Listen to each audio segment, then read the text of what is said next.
بسم اللہ الرحمن الرحیم۔ حضور نبی کریم صلی اللہ علیہ وآلہ وسلم کا سفر طائف۔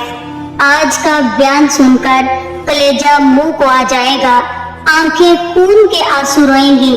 دل تھام کر یہ واقعہ سنیے گا کہ میرے آقا کریم صلی اللہ علیہ وآلہ وسلم نے دین اسلام کی خاطر کیا کیا قربانیاں پیش کی۔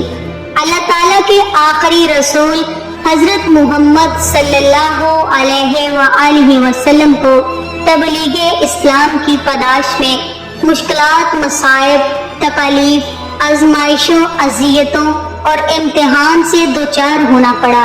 مکہ میں جان لیوا مظالم، قریشیوں کے ستم کا نہ ختم ہونے والا سلسلہ، یہاں تک کہ ابو لہب اور عقبہ بن معیط کے حکم پر آپ کے سر مبارک پر غلاظتیں اندھیلی گئیں۔ انہی دشمنان اسلام کے کہنے پر آپ کے راستے میں کانٹے بچھائے گئے، انہی کے اشارے آبرو پر کاشانہ نبی میں برتنوں کو خراب کیا گیا، پکتی ہوئی ہانڈیاں کو اوندا گیا، خدا تعالیٰ کے حلال کردہ رزق میں حرام پلید ڈال دی گئی، آپ کے جسم مبارک پر اونٹوں کے اوج ڈالے گئے، گرد و غبار سے جسم اور لباس مبارک آلودہ کرنے کی بے باکانہ جسارت بھی کی گئی۔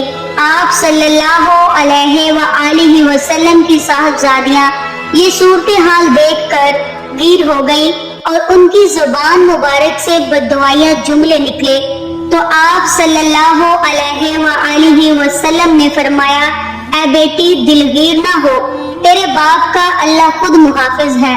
گویا ظلم و ستم، اذیت، تکلیف، ذہنی کفر اور جسمانی تشدد اور غیر انسانی برتاؤ آپ سے برتا گیا، لیکن ان سب کچھ کے باوجود آپ کے صبر و تحمل، عفو درگزر، ضبط و برداشت اور استقلال میں ذرا برابر کمی نہیں آئی۔ جب مکہ کے بچے دشمنی کرنے سے نہ بچے تو آپ صلی اللہ علیہ وآلہ وسلم نے مکہ سے باہر کی طرف نظر دوڑائی اور طائف کی طرف سفر کا ارادہ فرمایا۔ طائف مکہ سے تقریباً 40 میل کے فاصلے پر خوبصورت وادی، زرخیز باغات اور پہاڑوں سے مزین علاقہ ہے۔ مکہ کے سرداروں نے یہاں کوٹھیاں بنا رکھی تھی۔ قبیلہ ثقیف یہاں آباد تھا۔ یہ عرب کا طاقتور قبیلہ تھا۔ قریش کی اس قبیلے سے رشتہ داریاں بھی تھیں۔ یہاں 3 بھائی عبد علیل، مسعود اور حبیب اس قبیلے کے سردار تھے۔ بعثت نبوی کا 10واں سال شوال کا مہینہ تھا۔ آپ صلی اللہ علیہ وآلہ وسلم فریضہ تبلیغ کے لیے غالباً پیدل یہاں پہنچے۔ آپ صلی اللہ علیہ وآلہ وسلم کے ہمراہ حضرت زید بن حارثہ رضی اللہ تعالی عنہ تھے۔ 10 دن یہاں قیام فرمایا، عوام و خواص کے سامنے دین اسلام پیش کیا، معززین علاقے کے مکانوں پر تشریف لے گئے اور انہیں دعوت اسلام قبول کرنے کو کہا، لیکن سب نے بے رخی کا مظاہرہ کیا۔ آخرکار آپ صلی اللہ علیہ وآلہ وسلم یہاں کے سرداروں عبد علیل، مسعود اور حبیب کے پاس تشریف لے گئے اور ان کے سامنے اپنے آنے کا مقصد واضح فرمایا، لیکن ان بدقسمتوں کی بدقسمتی تو دیکھیے کہ انہوں نے آپ کی دعوت کو نہ صرف ٹھکرایا بلکہ نہایت گستاخانہ رویہ اپناتے ہوئے آپ کا مذاق اڑایا۔ آپ صلی اللہ علیہ وآلہ وسلم کو طنز کا نشتر چبوتے ہوئے کہا، اگر خدا تعالیٰ نے تجھے رسول بنا کر بھیجا ہے تو وہ خانہ کعبہ کی عزت پامال کر رہا ہے۔ دوسرے نے بھگتی کستے ہوئے کہا، اللہ کو تیرے علاوہ اور کوئی نہیں ملا جسے وہ رسول بنا کر بھیجتا۔ تیسرے نے آواز کستے ہوئے کہا، اللہ کی قسم میں تیرے ساتھ بات نہیں کرتا، اگر تو واقعی اللہ کا رسول ہے جیسا کہ تیرا دعویٰ ہے تو رسول کی شان یہ نہیں کہ اس سے بحث کی جائے، اور اگر تو خدا پر جھوٹ بول رہا ہے تو میری شان یہ نہیں کہ تجھ جیسے جھوٹی سے بات کروں، نعوذ باللہ۔ اس کے بعد ان حرمہ نصیبوں نے طائف کے باشندوں اور آوارہ گردوں کو آپ کے پیچھے لگا دیا۔ کوئی تالی بجاتا، کوئی سیٹی بجاتا، کوئی جملے کستا، کوئی ہلڑی بازی کرتا، شور ہڑبونگ اور ادب مچاتے ہوئے آپ کو طائف کی گلیوں میں لے آئے۔ یہاں دونوں طرف لوگ صف بنائے پتھر ہاتھوں میں لیے کھڑے تھے۔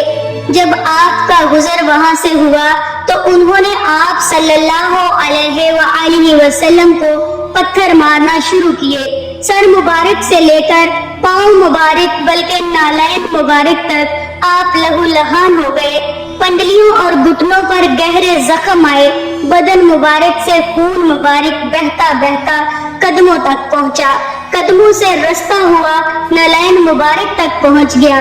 نالین اور قدمین آپس میں خون کی وجہ سے چمٹ گئے۔ حضرت زین بن حارثہ آپ کو بچانے کے لیے کبھی آگے آتے، کبھی دائیں بائیں اور کبھی پیچھے۔ ان کا بھی سر لہو لہان ہو گیا۔ پتھروں کی برستی بارش میں کبھی آپ بیٹھ جاتے تو طائف والے آپ کی بغلوں میں ہاتھ ڈال کر آپ کو دوبارہ کھڑا کر دیتے۔ چند قدم چلتے پھر بیٹھ جاتے اور وہ دوبارہ آپ کی بغلوں میں ہاتھ ڈال کر کھڑا کر دیتے اور پتھر برساتے۔ لگتا ہے جب کوئی کنکر بدن پر دین کی خاطر تو مجھ کو وادی طائف کے پتھر یاد آتے ہیں۔ جب آپ بے ہوش ہو کر گر پڑے تو حضرت زید بن حارثہ نے آپ کو اٹھایا۔ قریب ہی کچھ پانی تھا، وہاں لے گئے تاکہ خون کے دھبے دھوئیں۔ کچھ دیر بعد طبیعت کچھ سنبھلی تو قریب میں ایک باغ تھا اور انگور کی سایہ دار بیل کے نیچے تھوڑی دیر لیٹ گئے اور معبود برحق کی بارگاہ میں عابد حق پرست بن کر مناجات و دعا میں مشغول ہو گئے۔ آپ کی سوز و گداز، تڑپ اور درد اور زخموں کی ٹیز سے نالہ فریاد میں وہ تاثیر پیدا کی جس سے عرش بری تک کانپ اٹھا۔ اس موقع پر آپ نے بارگاہ الہی میں دعا کی، اے اللہ، میں تجھ ہی سے اپنی بے بسی کا شکوہ کرتا ہوں۔ یہ مجھے رسوا کرنا چاہتے ہیں، اس کا شکوہ بھی تجھ سے ہی کرتا ہوں۔ اے سارے مہربانوں سے زیادہ مہربان، اے میرے پروردگار، آپ مجھے کن کے حوالے کر رہے ہیں جو مجھ سے دور ہیں، جو مجھ سے منہ چڑھا کر بات کرتے ہیں۔ اے اللہ، اگر تو مجھ سے ناراض نہیں اور اگر مجھ پر تیرا عتاب نہیں تو مجھے کسی بھی بات کی پرواہ نہیں۔ اے خداوند عالم، تیری عافیت کا دامن بہت وسیع ہے۔ اے اللہ، میں پناہ مانگتا ہوں اس سے کہ مجھ پر تیرا غضب پڑے یا عذاب نازل ہو۔ تجھ ہی کو منانا ہے اور اس وقت تک منانا ہے جب تک تو راضی نہ ہو جائے۔ پھر یہاں سے اٹھے۔ کرنل سالب پہاڑی سامنے تھی۔ اوپر نظر اٹھائی، بادل نے آپ پر سایہ کیا ہوا تھا۔ بادل پر نظر جمائی تو اس میں جبرائیل امین جلوہ افروز تھے اور عرض کی، یا رسول اللہ صلی اللہ علیہ وآلہ وسلم، اللہ پاک نے سن لیا، دیکھ لیا آپ نے جو کچھ فرمایا، انہوں نے جیسا سلوک کیا۔ اللہ تعالیٰ نے سن لیا، دیکھ لیا آپ نے جو کچھ فرمایا، انہوں نے جیسا سلوک کیا، سب دیکھ لیا۔ یہ میرے ساتھ ملک الجبال پہاڑوں کی نگرانی پر مقرر فرشتہ موجود ہے، آپ حکم دیجئے، یہ تعمیل کریں گے۔ ملک الجبال نے عرض کی، مجھے اللہ تعالیٰ نے بھیجا ہے، آپ جو چاہیں حکم کریں، میں تعمیل کروں گا۔ آپ حکم دیں، مکہ کے دونوں طرف کے پہاڑوں کو ملا کر ان تمام بے ادب اور گستاخوں کو پیس ڈالوں۔ آپ صلی اللہ علیہ وآلہ وسلم آزمائش کے دہرائے پر کھڑے تھے۔ ایک آزمائش اہل طائف نے آپ پر ظلم و ستم کے پہاڑ توڑے، دوسری آزمائش کہ جبرائیل امین اور ملک الجبال ان کو پیس ڈالنے کی فرمائش کے منتظر کھڑے ہیں۔ پہلا امتحان تھا صبر و ضبط، تحمل و برداشت اور استقلال کا۔ دوسرا امتحان تھا دعوی رحم و کرم کا، فراخی و حوصلہ اور وسط ظرفی کا۔ اللہ کریم نے آپ کو دونوں میں کامیاب فرمایا۔ دریا دلی والے دل رحمت میں کرم کی ایک موج اٹھی اور اہل طائف کی قسمت کے سفینے کو پار لگا دیا۔ فرشتوں کو جواب دیا، اگر یہ بد نصیب ایمان نہیں لائے تو کیا ہوا، میں ان کے آنے والی نسل سے ہرگز نا امید نہیں ہوں۔ مجھے اللہ کی ذات پر مکمل یقین اور بھروسہ ہے کہ وہ ان کی نسلوں میں ایسے لوگ پیدا فرمائے گا جو اللہ کی توحید کے قائل اور شرک سے بیزار ہوں گے۔ قریب ہی مکہ کے مشہور سردار عتبہ اور شیبہ بن ربی کا باغ تھا۔ اس وقت یہ دونوں بھائی وہاں موجود تھے۔ انہیں غیرت آئی کہ ہمارے شہر کے ایک معزز شخص کے ساتھ طائف والوں نے بہت ناروا سلوک کیا۔ غیرت تو آئی لیکن شرم پھر بھی نہیں آئی، اخلاقی ہمت پیدا نہیں ہوئی کہ خود آ کر آپ سے بات چیت کرتے۔ چنانچہ اپنے ایک غلام کو انگور کے خوشے دے کر آپ صلی اللہ علیہ وآلہ وسلم کے پاس بھیجا۔ اس کا نام عداس تھا اور مذہباً عیسائی تھا۔ وہ آپ کے پاس آیا، انگور پیش کیے۔ آپ نے انگور کھانے کے لیے ہاتھ بڑھایا تو زبان مبارک پر بسم اللہ الرحمن الرحیم جاری ہو گیا۔ عداس کہنے لگا، یہاں کے لوگ تو بسم اللہ الرحمن الرحیم نہیں پڑھتے۔ آپ صلی اللہ علیہ وآلہ وسلم نے فرمایا، تم کہاں کے ہو؟ اس نے جواب دیا، نینوا۔ آپ نے فرمایا، وہی نینوا جو میرے بھائی حضرت یونس علیہ السلام کا وطن تھا۔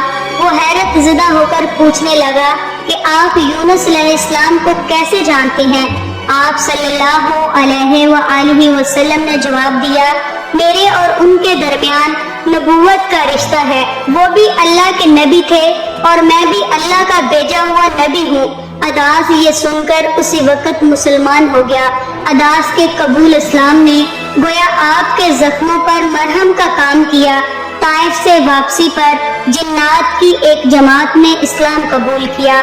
سبحان اللہ۔ سفر طائف سے ہمیں یہ سبق ملتا ہے کہ دین اسلام کی تبلیغ کے لیے انتہائی کٹھن اور مشکل حالات بھی آئیں تو ثابت قدمی اور کندھہ پیشانی سے برداشت کرنے چاہیے۔ تبلیغ کی محنت کا نتیجہ اگر وقتی طور نظر نہ بھی آئے تو بھی اللہ کی رحمت سے نا امید نہیں ہونا چاہیے۔ محنت کا ثمرہ کچھ عرصہ بعد اللہ تعالیٰ ضرور دیتا ہے۔